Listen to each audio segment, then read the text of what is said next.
KPFA. That takes us to 8 o'clock on the dot here at KPFA 94.1 FM in Berkeley, KPFB 89.3 FM in Berkeley, KFCF 88.1 FM in Fresno, or online around the world at www.kpfa.org. A Rude Awakening with Sabrina Jacobs is going to be back in this time slot when this fund drive concludes. For this hour, I'll be with you. My name is Brian Edwards-Tegert, and we'll be bringing you an interview on the theme we've been developing over the course of the last hour. We'll be speaking to Behrouz Gamari, currently visiting scholar at the CUNY Center for Place, Culture, and Politics, about his new collection of writings, The Long War on Iran. New events, old questions. We're also going to ask you to keep helping us towards that $3,000 challenge while we do it. We have dropped to $1,590 left to raise. KPFA.org, 1-800-439-5732.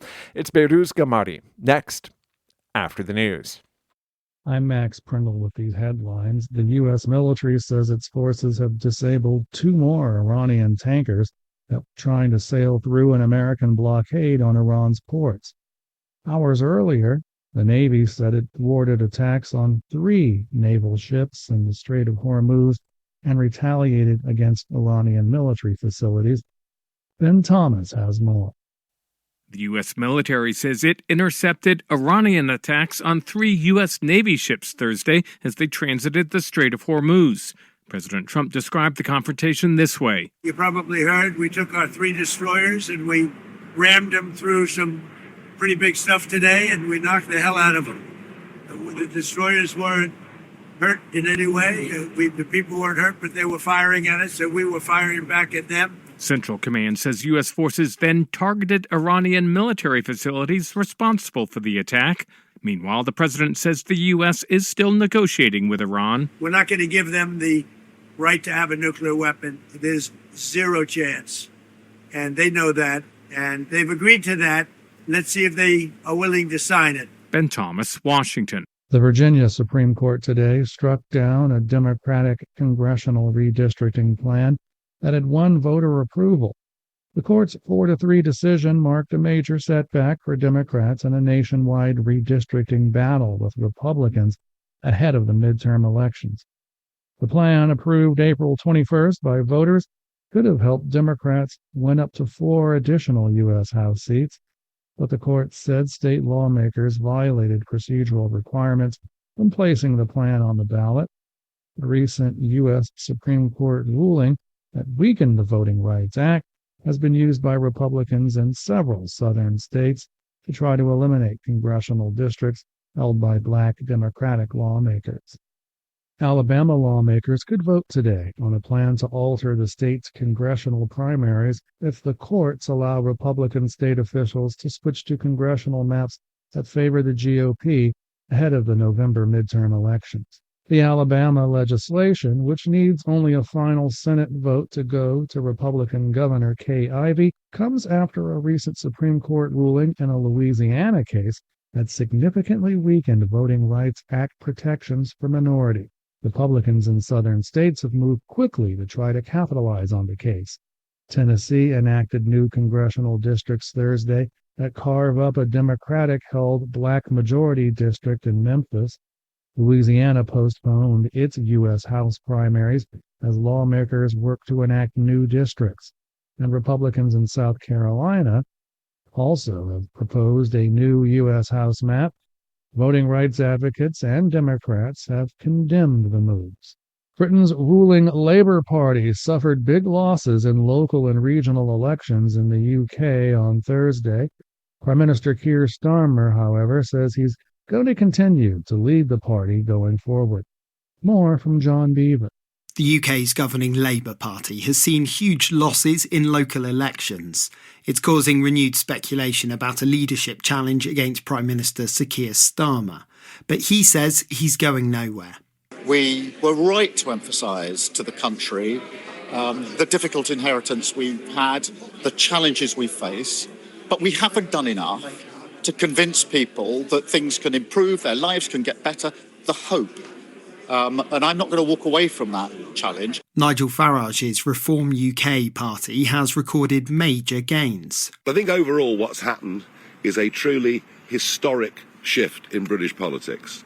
We've been so used to thinking about politics in terms of left and right, and yet what Reform are able to do is to win in areas that have always been conservative, but equally, we're proving in a big way we can win in areas that Labour have dominated, frankly, since the end of World War I. Pollster Joe Twyman says it could herald the end of the traditional two-party domination of British politics.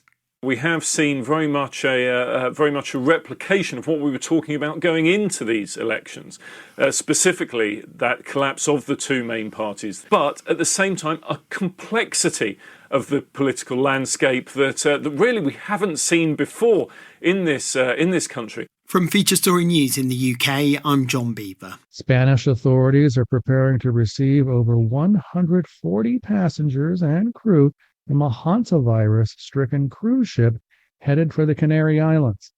Health officials plan careful evacuations when the ship arrives in Tenerife this weekend. At least 3 passengers have died and several others are sick. The U.S. and the U.K. are arranging flights to repatriate their citizens. The World Health Organization says the risk to the wider public is low. Health authorities are tracking passengers who disembarked before the outbreak was detected. None of the remaining passengers or crew is currently symptomatic. U.S. employers added a surprising 115,000 new jobs last month, despite an economic shock from the Iran war. Hiring was better than the 65,000 that economists had expected, though it decelerated from the 185,000 jobs created in March. The unemployment rate remained at a low 4.3%. The war has caused the biggest disruption of global oil supplies in history and sent average U.S. gasoline prices surging past $4.50 a gallon this week, but the conflict hasn't done much damage to the American job market so far. California will become the first state in the nation to provide infants with hundreds of free diapers before they leave hospitals after birth. Officials say the goal is to ease the financial burden on families with newborns in the notoriously costly state. The state will provide 400 diapers to each newborn through participating hospitals. The program is in its first year and will be limited to hospitals largely serving low-income patients, and then it will expand statewide after that. It comes 2 years after Tennessee and Delaware became the first states to offer free diapers to families enrolled in their state's Medicaid programs. Mostly clear today in the San Francisco Bay Area, highs in the 60s, lows tonight in the 50s. In the Central Valley, clear today, highs in the 80s, lows tonight in the 50s. In the LA area, sunny, highs in the 70s, overnight lows in the 60s. Those are the headlines. I'm Max Pringle on KPFA. Just past 8:08 in the morning. The show is Up Front. My name is Brian Edwards Teekert. This is an extended Up Front if you're tuned in for a Rude Awakening with Sabrina Jacobs. She'll be back in this time slot 3 weeks from now, after KPFA Spring Fund Drive is over. First, a very quick update on our fundraising situation. We, halfway through last hour, started counting down what is, to KPFA, a massive challenge. They gave it to me because I was the only one with a 2-hour time slot in morning drive time this week. And this is in the amount of $3,000 from Barbara in Piedmont. The challenge means to keep it, we have to raise enough to match it.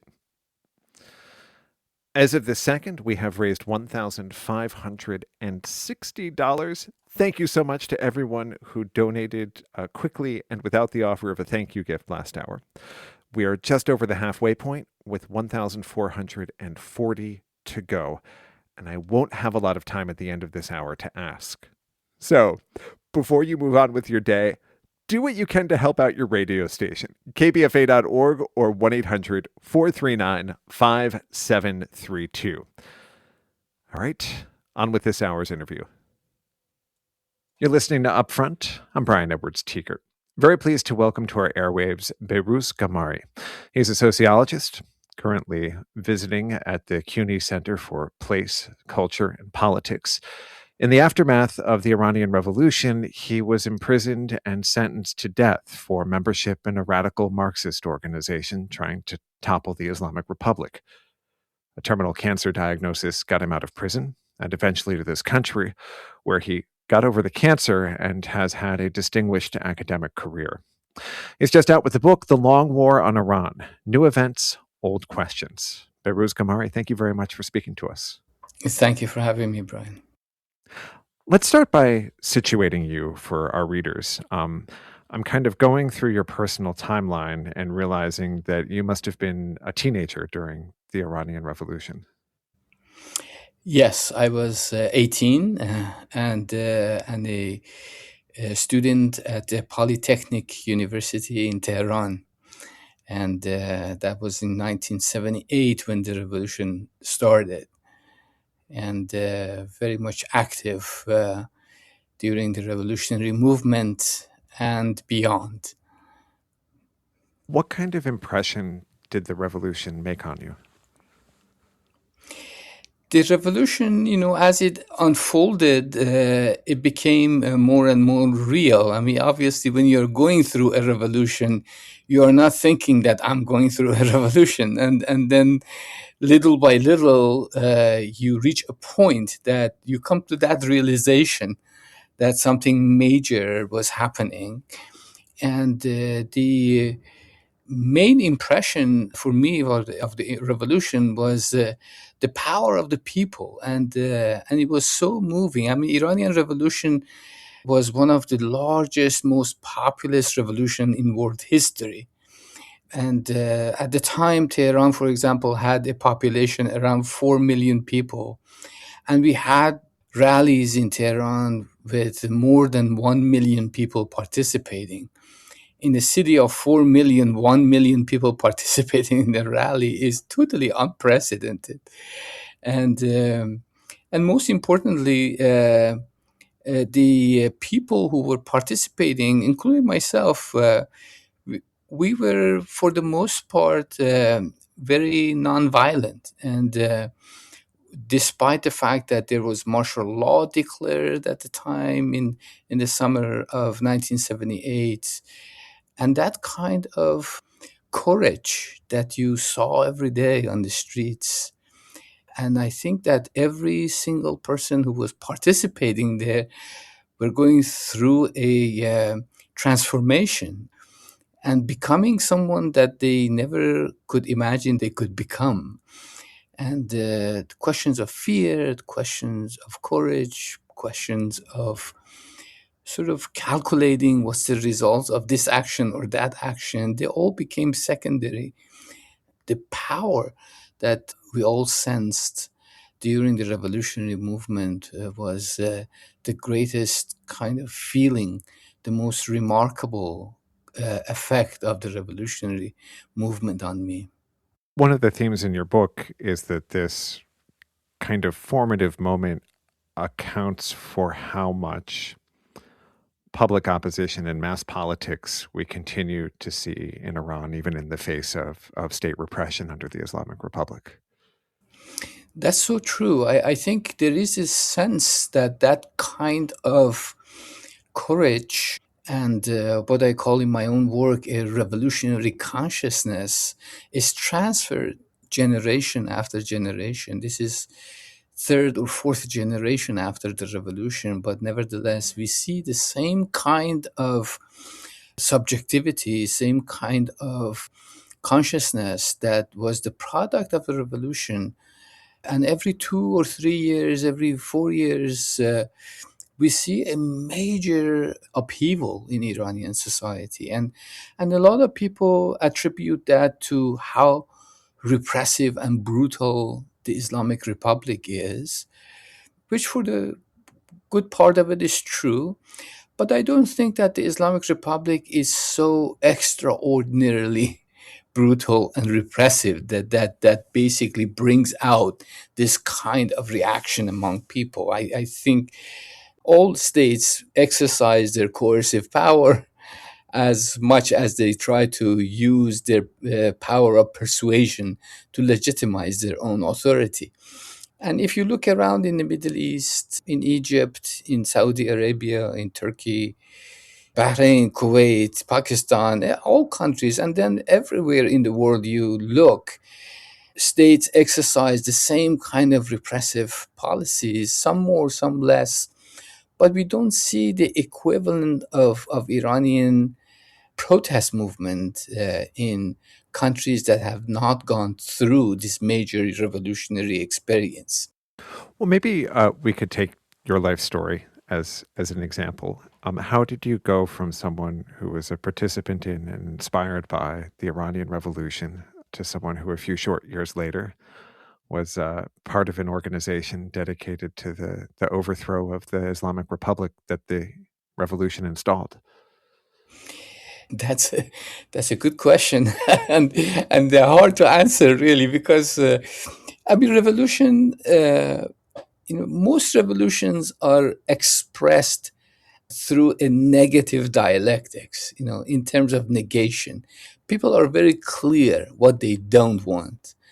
What is ambiguous in revolution movement is that what people do want, what kind of institutions, state formation they want to establish in order to achieve whatever they want for which they committed the revolution. And in Iran also, that was not an exception. After the revolution, everyone had their own ideas about what the revolution was all about. And therefore, there was a power struggle after the revolution.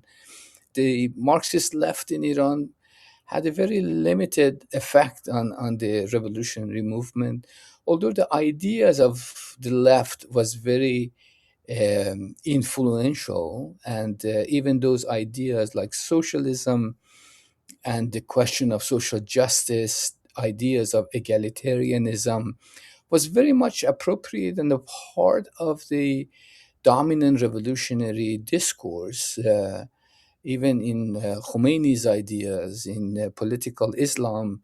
These were sort of inspired by those ideas. But then after the revolution, everybody wanted to sort of stamp their own mark on, on who actually represents those ideas. And since the revolution was primarily um, organized and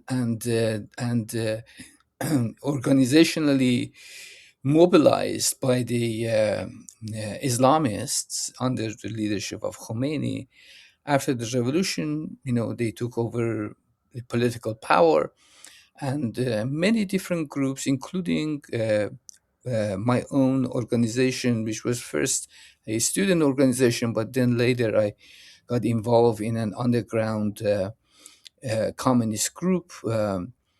We found ourselves on the opposite side of the post-revolutionary state.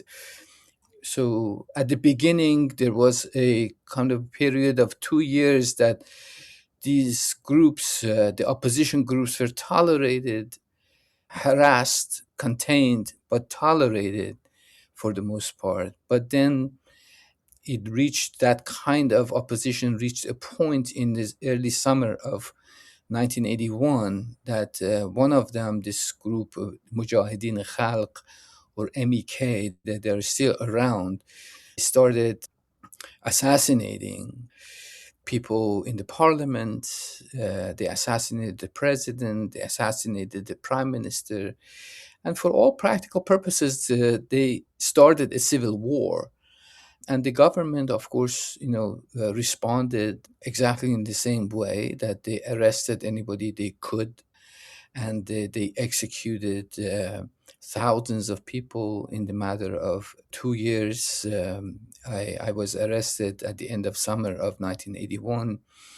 And at the time, it was what I call the time of reign of terror.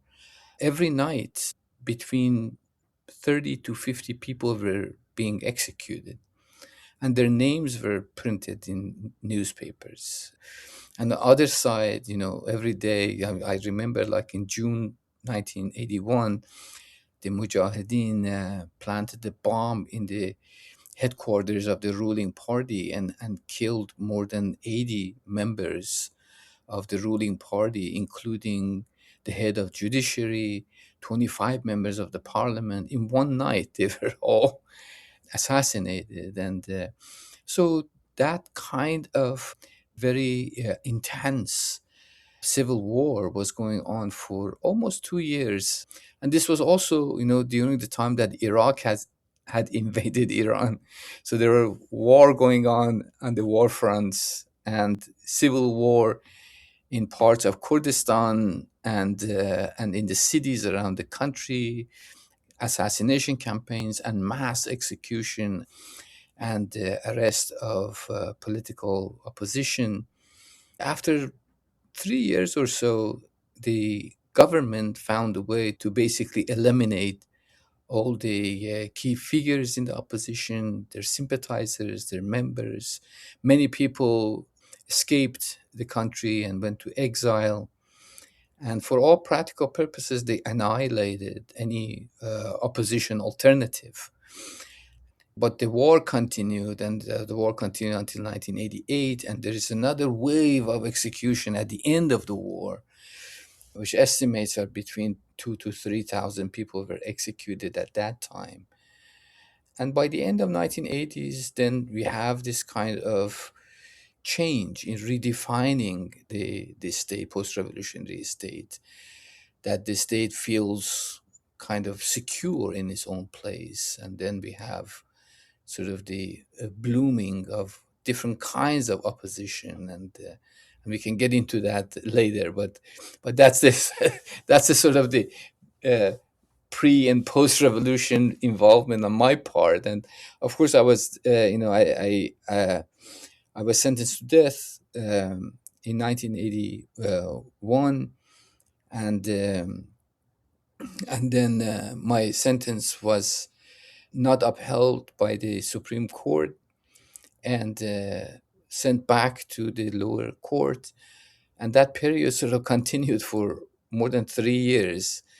And whenever the Supreme Court rejected the sentence, they sent it to the same judge, and the same judge said that no, I was right, and sent it back to the Supreme Court. And during this back and forth, I developed cancer, and I was left untreated for 9 months.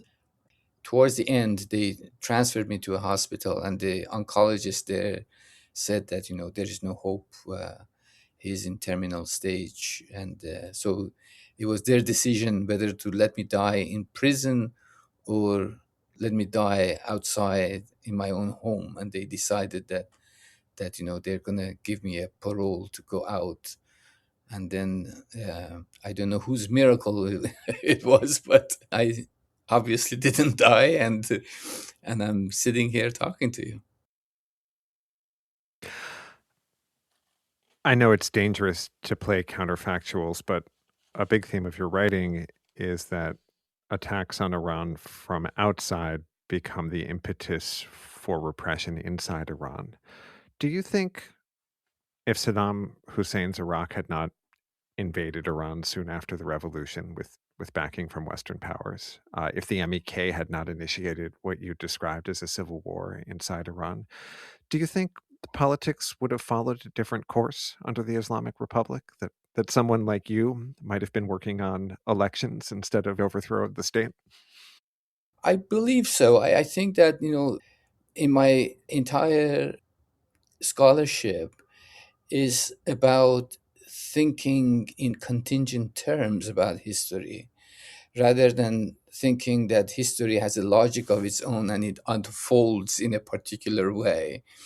I always think that we need to think of history in contingent form. That every actor, every player in this political sphere shapes the direction of any state, any historical event.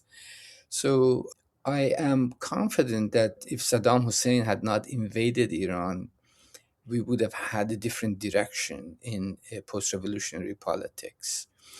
There was a few years back, there was a very lively debate inside Iran about taking over American embassy after the revolution. And many people were arguing that had the students not taken over American embassy, we would have had a different kind of post-revolutionary state. We don't know, but maybe the US would have, organized a coup and overthrow the Islamic regime, because that was partly the logic of taking over the American embassy, to disrupt if the US had any plan to overthrow the regime based on the experience that happened in 1953 with Prime Minister Mossadegh. I hear a lot of people who say that, oh, it didn't matter what happened because they want to give the Islamic Republic and its leadership, they believe they're inherently evil. And it didn't matter what happened after the revolution. Whatever happened, they were going to do the same thing that they did in the past 40 years or so. I do not subscribe to that idea. I don't think that political actors have some kind of inherent characteristic. For the most part, it's the conditions that determines their positions. And in Iran, the war happened, the hostage crisis happened, the war happened, the assassinations happened, the war in Kurdistan happened. It was a very, very confusing situation.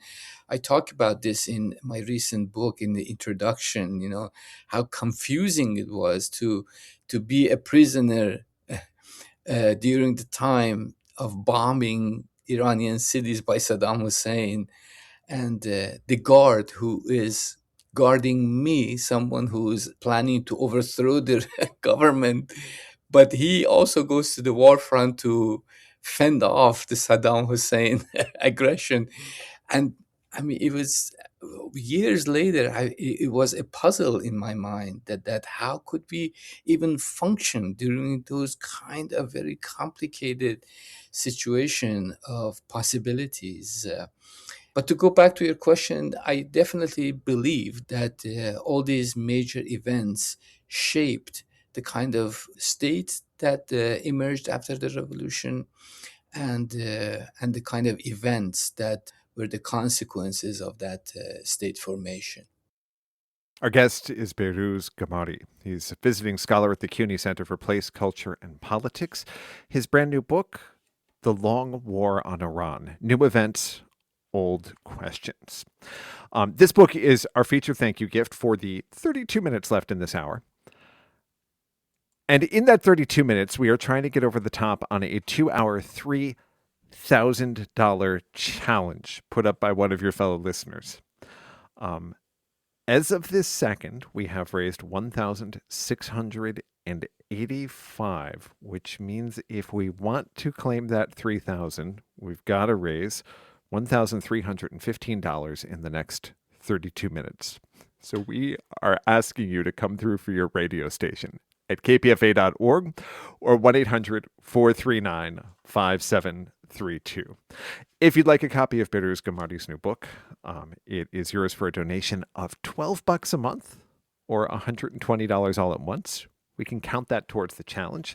It takes you through a sometimes very personal history of Iranian politics and society post-revolution, the impacts of U.S. sanctions on Iranian politics, how political contestation has worked inside Iran's political system, and it changes the amount of room for political contestation from the 2006 election through the Women, Life, Freedom movement of just a couple of years ago. He talks about the impacts of U.S. foreign policy on the room for politics and dissent within Iran, how that's changed from Bush to Obama to Trump to Biden. And weaves in a lot of his own personal history, which goes all the way back to the Iranian Revolution and his flight from the country after he was imprisoned, sentenced to death, had the death sentence lifted, got out on a medical parole, and then got out of the country. The book is The Long War on Iran, and it is yours for a donation of $12 a month that we can put towards that massive $3,000 challenge. I am all out of time to ask you to give, so we are going to take a leap of faith and put our fate in your hands. The best place to donate is kpfa.org.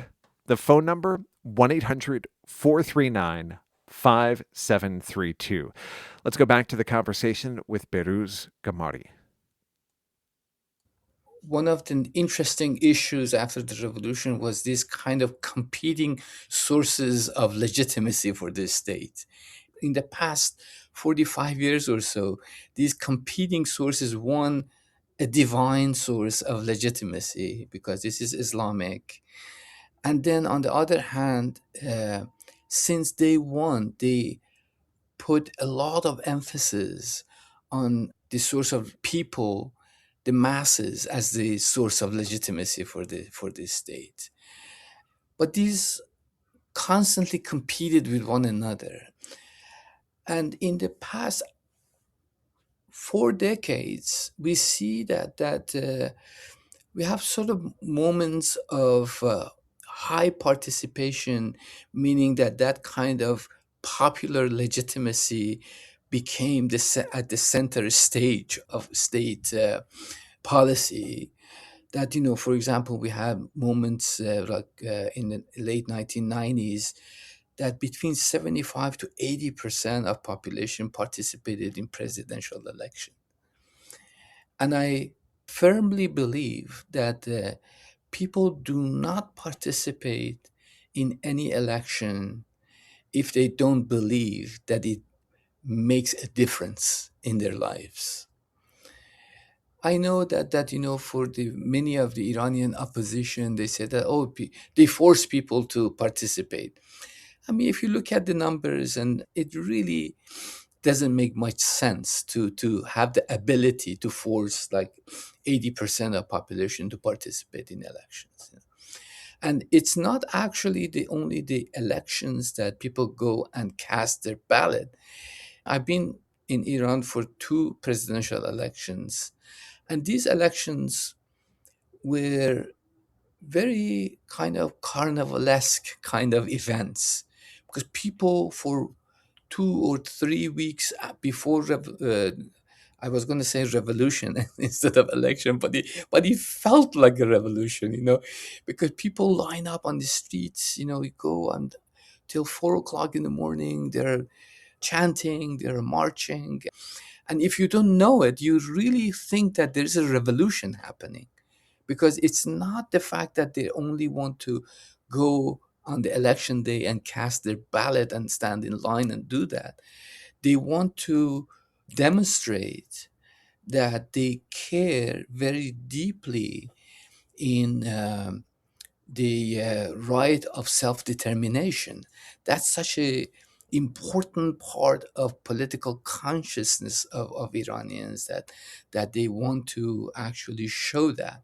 There were low moments that towards in the past couple of presidential elections, we see a very low participation because of disillusionment, because um the state became more and more wary of losing control over who becomes president, and they created this kind of vetting system to eliminate anyone who could actually make a significant dent into the way politics was done in the country.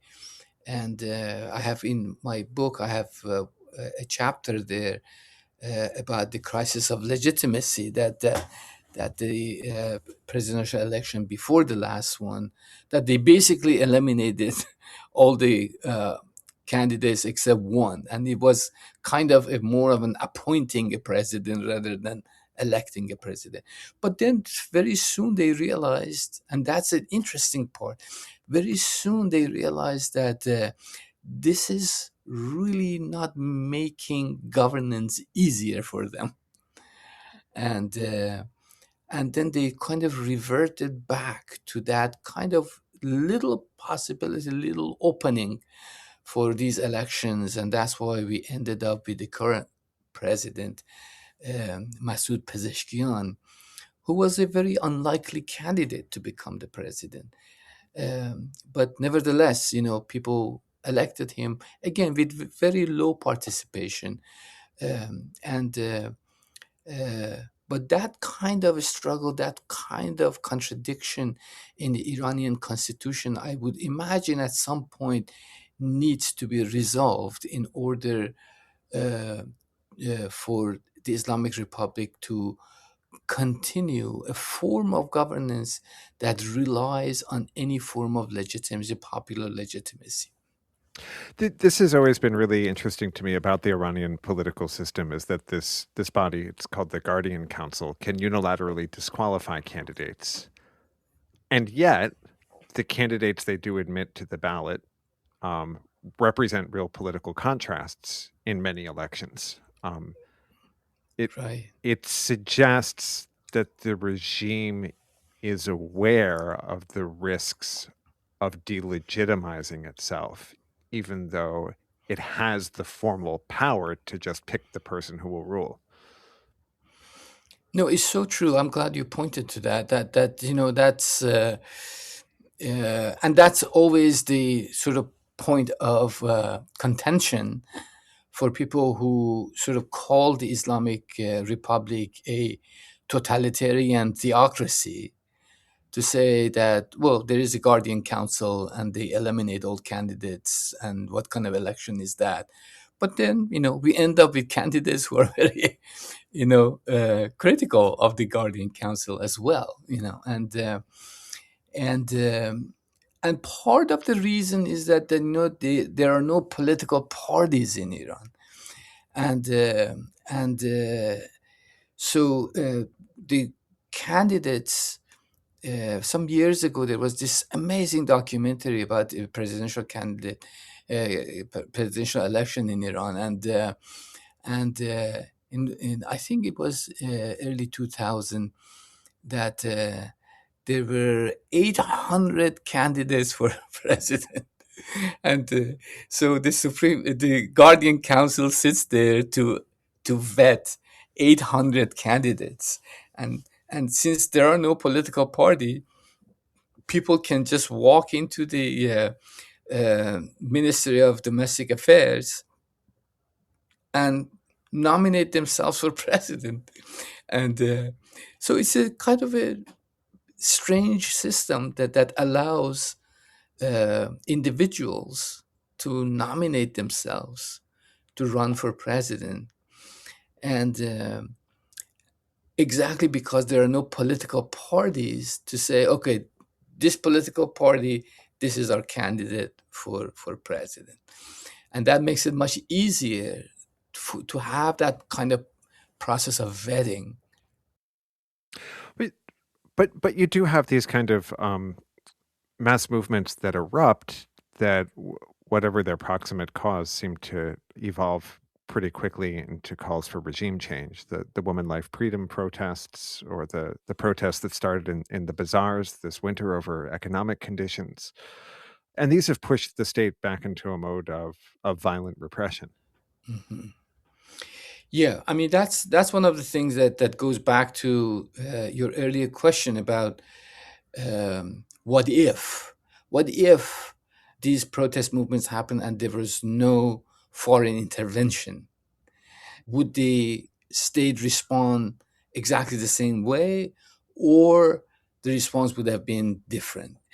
Because I think that it's important that, for example, when we think about women life freedom movement, if they demanded the abolishment of morality police and abolishment of mandatory dress code, it would have been treated very differently, I believe, than if their demand was regime change. And the regime change has become this kind of shibboleth that wherever there is a strong protest movement, no matter what the original demands are, it immediately is transformed to a movement to overthrow the regime. And I think that part doesn't necessarily come organically from these protest movements. And there is definitely a sort of interventionist part that either the Americans or the Israelis, they kind of want to push their own agenda and promote that and push these movements to a place that the regime, whatever we want to call the Islamic Republic, I don't usually call it a regime, but for the sake of the conversation here, that to push these movements towards the direction that the state feels like this is a national security matter and it's an existential crisis. When they feel it's an existential crisis, they react very violently. And the example of women life freedom, and the last January, where the economic grievances immediately turned into demands for regime change, and that kind of massacre of thousands of people happened. And I think that's something to keep in mind, that these protests, there are a lot of protests happen in Iran. When I was at Princeton, I directed Center for Iran and Persian Gulf Studies there, and we commissioned a project for a database of protest movements in Iran, and there are thousands of protests. Retired people, workers, students, women in different industries, and you see that each of them have particular demands. Sometimes the government, the state, shows flexibility in accommodating them. Sometimes it doesn't. Who was arrested, who was not, whether these demands were met.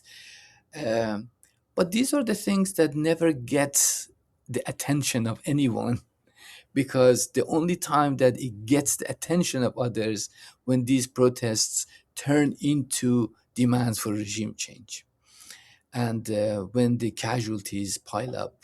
And but I think that's again. I mean, this is. I don't think that the state in Iran is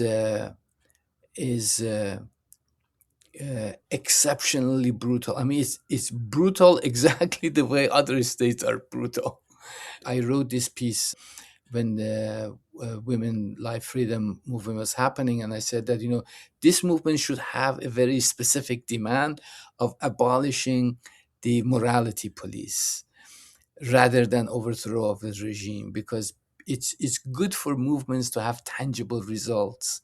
The more tangible results you have, the more powerful and expanding movements become, rather than having a demand that is going to met with violence and is crushed, and it generates despair and disappointment and disillusionment. Of course, they also accomplish a lot. I mean, women life freedom accomplished a whole lot in Iranian society. And I think that needs to be recognized, that these movements also produce results. We're speaking to Behrooz Gamari. He is visiting scholar at the CUNY Center for Place, Culture, and Politics, just out with the book, The Long War on Iran, New Events, Old Questions. Thought it was really important at this point in our country's war with Iran to get into the political processes inside Iran that are just glossed over or get incredibly superficial treatment in our media's coverage of the place. It's covered like a monolithic political system, an autocratic theocracy, a place with iron rule, and there is state violence against dissent in the streets, particularly when it threatens the stability of the state. But there is also like mass demonstrations and mass politics on a level we have not seen in the United States in more than a generation. There is contestation within the political system as it exists that represents real choices for Iranian voters. And there is this legacy of one of the biggest revolutions of the 20th century, that still provides a cultural foundation for politics in Iran today. And he's, one of the few people writing for an American audience that get into how these dynamics shape the crisis we're in at the moment. This is one of the things that we've tackled as KPFA, as something that's squarely within our mission statement of helping people understand the roots of conflicts between nations and peoples. We've done a lot of spins through Iranian history, formation of a modern nation state in Iran, the history of U.S. intervention in Iran, going back to the overthrow of Mossadegh.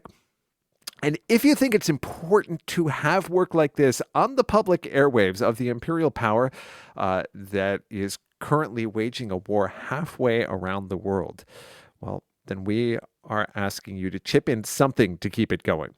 If you'd like a copy of the book, it is yours for a donation of, I might have given out the wrong number earlier. Let's see, $120 or more at kpfa.org or 1-800-439-5732. You should be able to get it for a monthly donation of $12 a month to KPFA, which is the absolute best way to support this place. Or just give what you can and let us know you listen and this place matters to you and you want it to keep going. We're in a make or break moment right now. I was given the task of trying to match a massive $3,000 challenge put up from one of our listeners because I was in two time slots in a row. We started trying to make Barbara in Piedmont's $3,000 challenge about an hour and 16 minutes ago.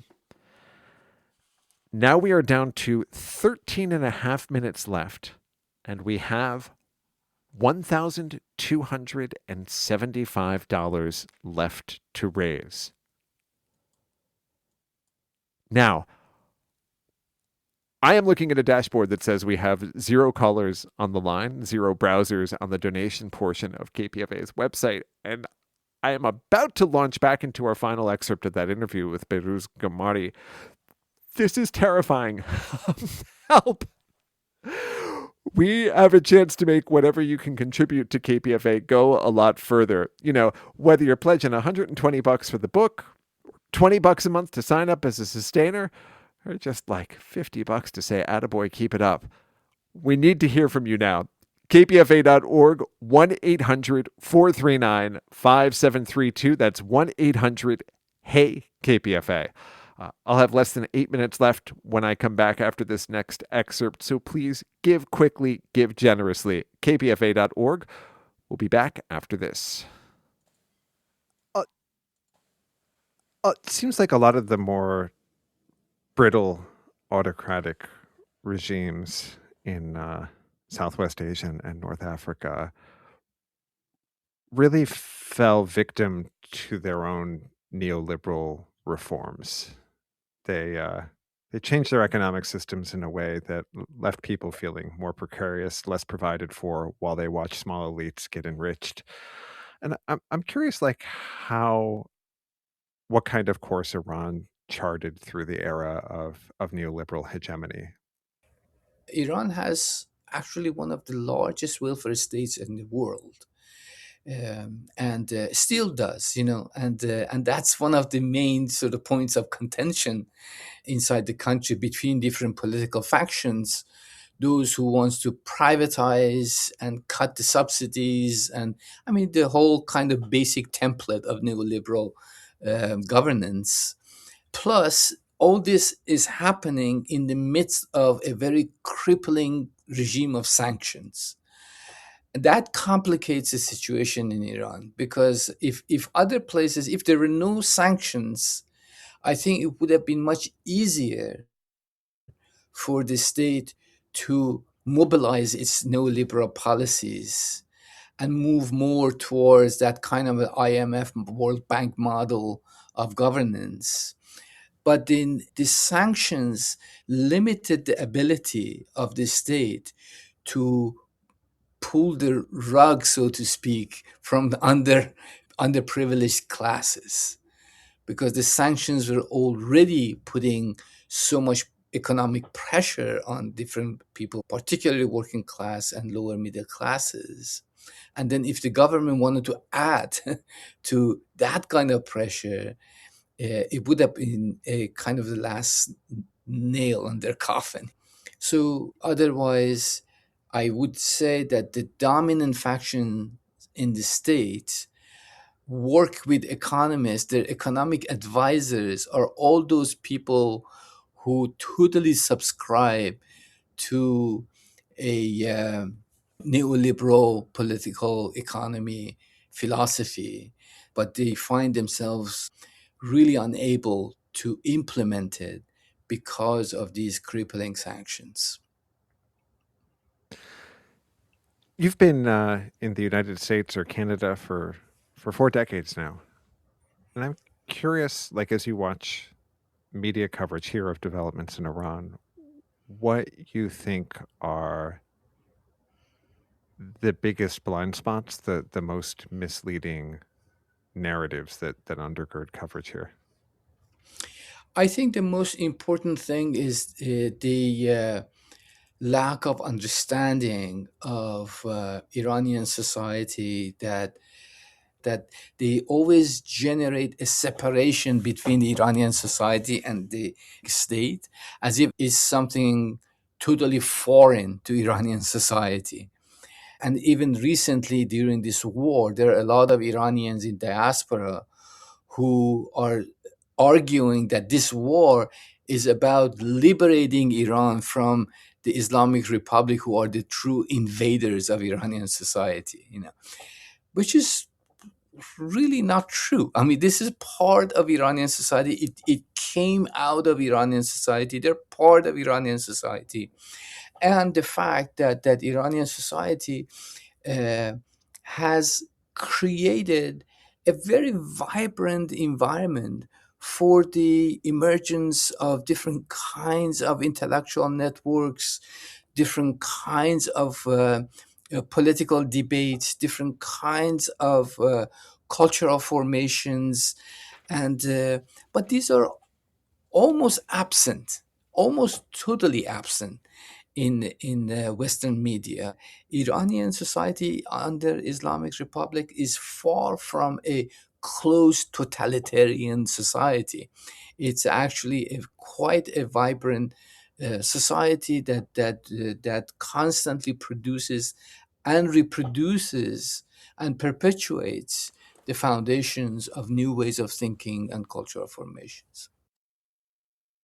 Firuz Gamari, currently visiting scholar at the CUNY Center for Place, Culture, and Politics. His new book, The Long War on Iran, New Events, Old Questions. It's our featured thank you gift for the 7 minutes remaining in this hour at kpfa.org. It's a $12 a month pledge or $120 all at once. It's a kind of sweeping introduction to post-revolutionary politics in Iran and how they've been impacted by U.S. sanctions, U.S. foreign policy, and U.S. hostilities.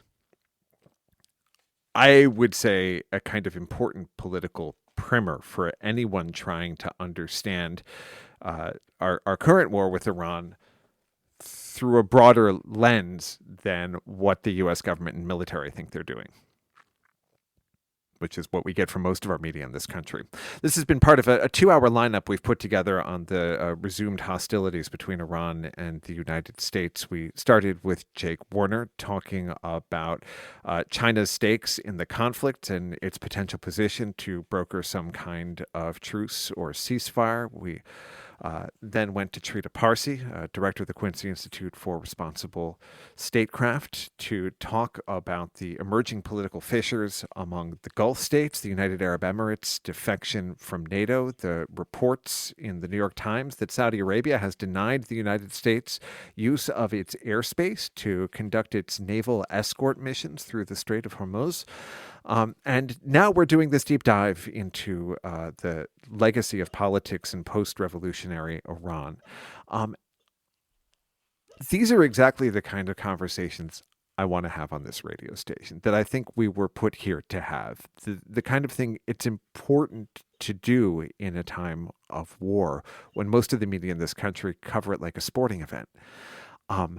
However, KPFA has lived or died by the proposition that in order to keep going, we have to prove ourselves to you and hopefully win enough support from you that you'll contribute the money we need to pay our bills. So far this hour, I appear to be failing. I've raised a grand total of $165 since this interview started.